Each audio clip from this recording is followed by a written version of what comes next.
Hey everybody, Jonathan Bailor back with another SANE show. Very excited about today's show because we have someone who is really near and dear to my heart because it is an individual who took a decade plus of their life to just dig into research. And I'm excited to learn about why, because I know that takes a lot of time and effort, and to find out a big Fat Surprise, which is also the name of her new book. Again, it's The Big Fat Surprise. We have the just blazingly hot author. I mean, she's just taken over right now. Nina Teicholz, welcome to the show.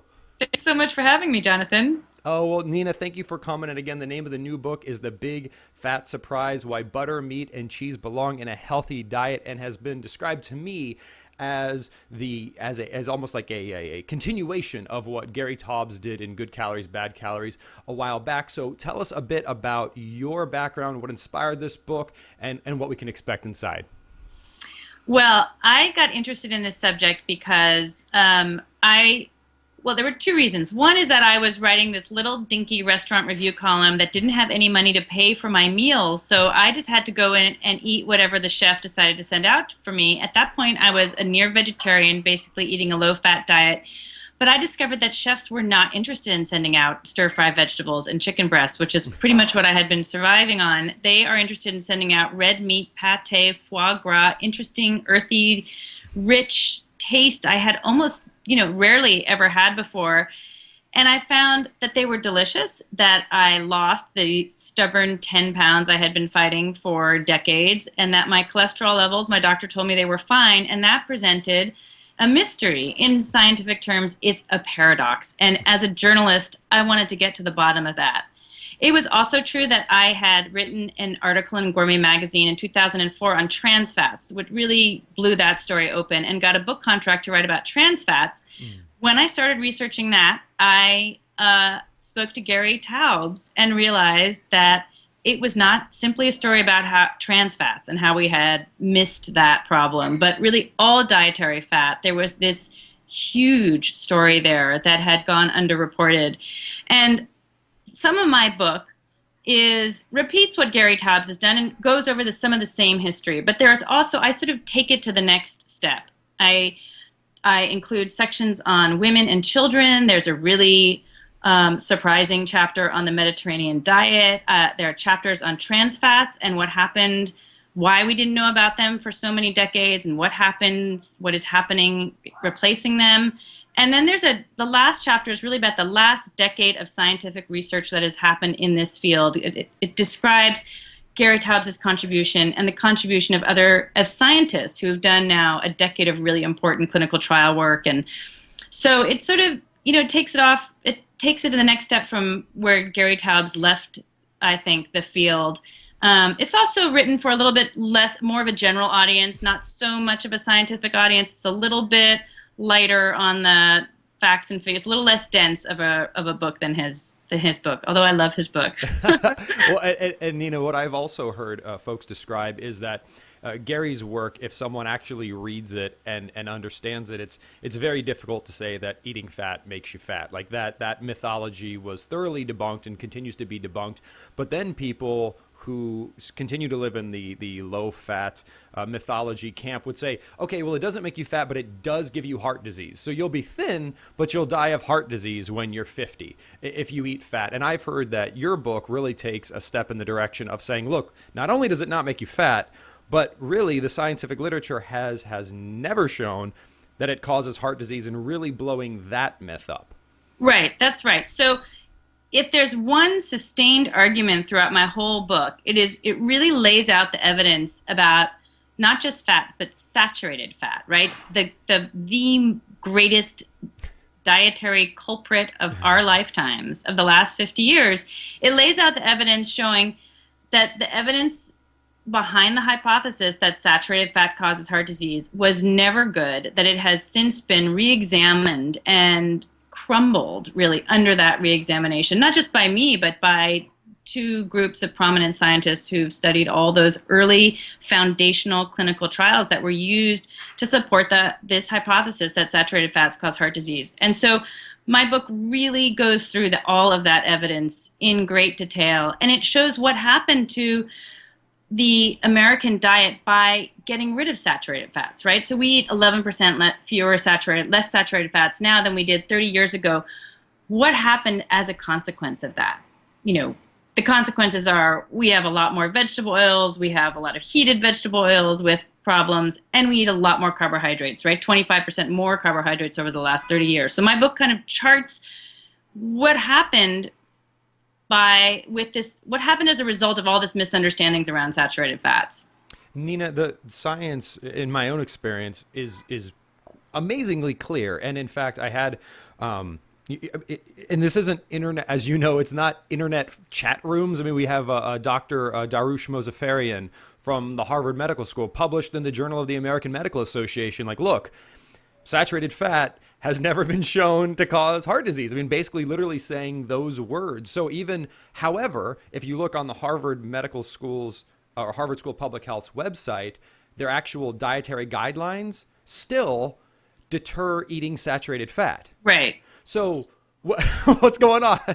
Well, good question. So there's a couple things going on. One is Darush Mozaffarian is a professor at the Harvard School of Public Health, and does not run that department. The person who runs his department is Walter Willett, who I don't think agrees with Mozaffarian. But in any case, it's a consensus statement that they come out with, and it's a radical thing to say that saturated fats don't cause heart disease. That's still a radical idea, and Dr. Mozaffarian is out on the cutting edge of that in his department and in the nutrition expert world generally.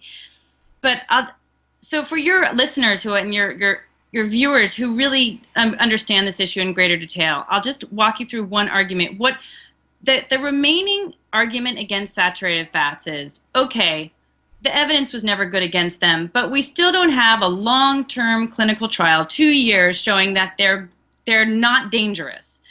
So in other words, they were put in jail unfairly. The evidence against them has crumbled, but now they have to stay in jail until they prove themselves on good behavior for 2 years in a clinical trial. And I'm just saying, let them out of jail. Treat them the same way you treat broccoli at this point. Is broccoli presumed guilty until a 2-year clinical trial proves it innocent? Saturated fats should be let out of jail. There's no evidence against them. They shouldn't remain imprisoned. And they have a 4,000-year record of good behavior that they should be able to draw upon. Humans have consumed them for 4,000 years.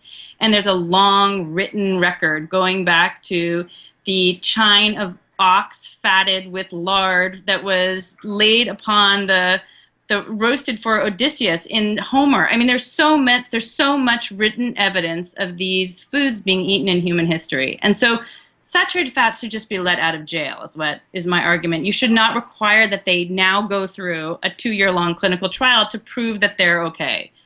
Nina, I love this let them out of jail argument. And so let's dig into that a little bit, because I think there is, to some readers and, some viewers and listeners, there's a bit of a spectrum for saturated fat. So on one end of the spectrum, they hear things like the message in Forks Over Knives and the China study and things like that, which is literally like saturated fat is like crack. It will just kill you, and eating it is just going to kill you.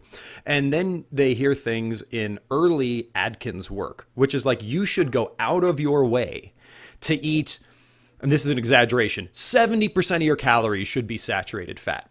And then there's something in the middle, which is like saturated fat can be part of a healthy diet, and right. Don't be so freaked out about it. Where do you fall, and where does the research you looked at put you on that spectrum?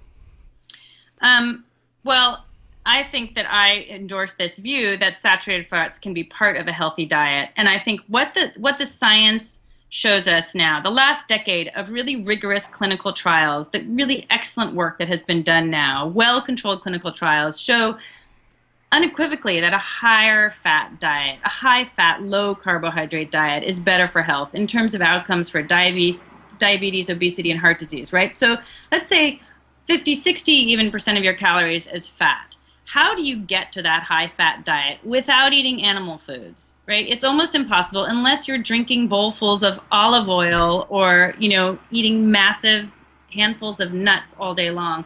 you can't get to that higher fat diet without eating some animal fats, right? So I'm saying they should just be part of that healthy diet. Eggs, cheese, whole fat, dairy, red meat.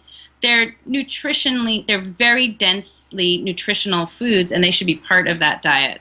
Whether or not you can eat 70% of your diet, you can't eat 70% of your diet as saturated fat just because I guess you could just eat sticks of butter, but you can't really, practically speaking, eat that much saturated fat. Yeah, well, Nina, I appreciate you calling that out because, ironically, there are lots of people on the internet who say you should eat sticks of butter. I mean, so you can find anything on the internet. I mean, no, absolutely, but I mean, fairly popular. So it sounds like what you're saying is, for example, at this point, things like monounsaturated fats, omega-3 fats, like there's definitely a concept of fats that are actively healthy. Like we have this, I think, pretty strong belief in even the mainstream that, for example, omega-3 fats, you should go out of your way to eat more omega-3 fats. And I think it's pretty universally recognized, thanks in part to your work, that you should go out of your way to avoid trans fats. It sounds like what you're saying, or I'm curious of what you're saying. So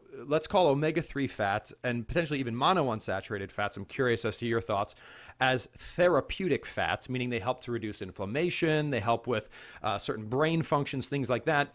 Would you classify saturated fats in that therapeutic category, or more of just a benign source of calories category?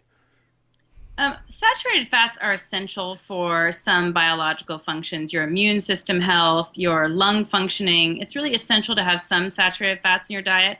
And I think that it's important also to get away from a reductionist language about fats, because what do we eat? We eat foods. Yeah. So it's good to have fish, which contain omega-3 fatty acids. It's also good to have red meat and eggs and dairy and cheese. And in those, I mean, all foods contain a mixture of fatty acids, right? Half of chicken is monounsaturated fat, which is the same kind you find in olive oil. So really, we're just talking about the whole foods that contain whole fats. And those foods should include red meat, chicken, fish, eggs, whole milk, and cheese. And so you don't have to, you'll never be able to quantify exactly how much of which kind of fats are in all those foods. I mean, nobody goes into the kitchen and says, "Mom, can I have 25% protein and 13% monounsaturated fats for dinner?" You're like, "No, I'll have spaghetti and meatballs." So, it's whole fats in whole foods is what I would argue. So Nina, if you were to saturated fat is a really interesting topic because it's one of the areas that you can find whole books, such as The Big Fat Surprise, that lay out compelling arguments that say, look, saturated fat, let it out of jail. At the same time, you'll have other experts who as assuredly continue to tell us, saturated fat is bad for you. I mean, there's just, a lot of these individuals in the what is it, PCCM or whatever the heck it is, like Physicians for Responsible Medicine, the right. Very low fat advocates. I mean, they release movies literally saying that eliminating fat from your diet is a miracle. It is a miracle cure. So how can we have quote unquote experts that literally say one thing and experts that are saying the exact opposite? It's a complicated question. I mean, there's a complicated answer to that. The flip-flopping of nutritional headlines for people is maddening. And there is this extreme diversity of opinion. And now there's a variety of, there's a tremendous range of interpretations of a huge body of evidence out there. One of the reasons there's so many flip-flopping headlines, or there's such a diversity of opinion, or that you could say the evidence can be interpreted in so many different ways, is there's a lot of reliance on very weak nutritional studies. One of the themes I go after in my book is about the weakness of epidemiological studies, which show association they can never prove causation, but they have been used. I mean, the history of this whole idea that fat and saturated fat cause heart disease stems from the problem of scientists over-relying on this weak epidemiological science and over-interpreting it. From the very start, epidemiological study was used as the foundation for our very first anti-saturated fat guidelines. In 1961, when the American Heart Association issued its first guidelines recommending that Americans avoid saturated fat to fight heart disease, that was based on an epidemiological study. So alone, no clinical trials. So, and that has been compounded through the literature.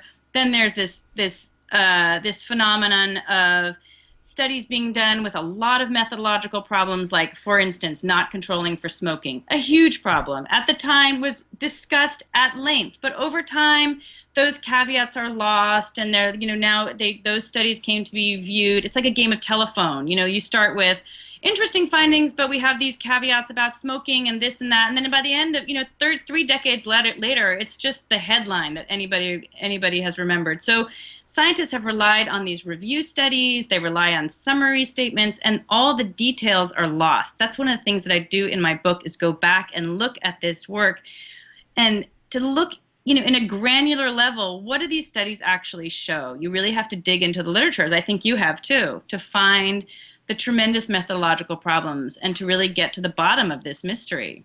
Nina, I love that you called out that in these studies, for example, they won't control for smoking, because I know, like, looking at these studies, this is an exaggeration, but you'll have the group that ate more saturated fat who also happened to exercise less, smoke more, not eat vegetables, and then the group that ate less saturated fat and exercised, ate a lot of vegetables, and all this other stuff, and they're like, oh, it's the saturated fat that made those people sick. It's like, wait a second, what? I know. And this still goes on today. I mean, and just last year, I think it was, that there were those incredibly scary headlines about how just a few more ounces of red meat increased rates of heart disease and stroke on the front page of the New York Times and all over the world. Who are the people in the group of big red meat eaters in today's world? They are people who haven't listened to their doctors or listened to anything their doctors have told them for decades, people who do not exercise regularly, people who do not take care of their health. There's so many confounding factors. And I should just add that that was an epidemiological study that result came out of, with, by the way, a tiny difference in the what's called a relative risk of like 1.29. Okay, so the only way that epidemiological studies can be used to make conclusions is like in the instance of smoking, where heavy smokers have 15 times more lung cancer than non-smokers. So that's the only instance when you can really use those studies to say anything that's scientifically conclusive. You know what you just said reminded me of a silly quote of one of my favorite shows, The Simpsons. And Homer goes into his doctor and he's having some problems, and he says, "But doctor, I've been drinking 8 cups of gravy a day like you told me," or something like that. So it's pretty funny. Well, Nina, this is extremely helpful. And the book, again, is The Big Fat Surprise: Why Butter, Meat, and Cheese Belong in a Healthy Diet. Nina, you're all over the news. What's next for you? Well, one of the things that I found in my book was that women and children have been particularly ignored by the scientific literature. When the low-fat diet was extended to women and children, there was zero data on them. And, women and children especially, I think, their health has declined so precipitously. And I really want to research and investigate how we understood what was a nutritious diet for children before the entire nutrition community became uniquely obsessed with providing nutrition only to prevent heart disease in middle-aged men. So I would like to research that. But in the meantime, I'm working really hard on promoting my book. I have a bunch of media on. The website is thebigfatsurprise.com. Pretty easy to remember. So I'm really working hard on getting this message out, which I feel is so important. It's still, as you know, a really it's an uphill course, but I think that people are responsive to it, and I really think it's important for people to know. So I'm working on that. Nina, I really appreciate that, and I especially appreciate you calling out the women and children angle, because one of the things also that I found to be advantageous about overcoming one's fear of saturated fat is it sure makes eating vegetables a lot easier. Because if you try to get your kids to eat raw kale, they're probably not going to. But if you are not afraid to saute it with some bacon drippings and put a little salt on it, that's good eating. So that's totally true. And you need the fat to absorb the vitamins in the vegetables. Without the fat, you can't absorb the fat-soluble vitamins A, D, E, and K. So fat is essential. I love it. Well, Nina, thank you so much for joining us today. It's been an absolute pleasure.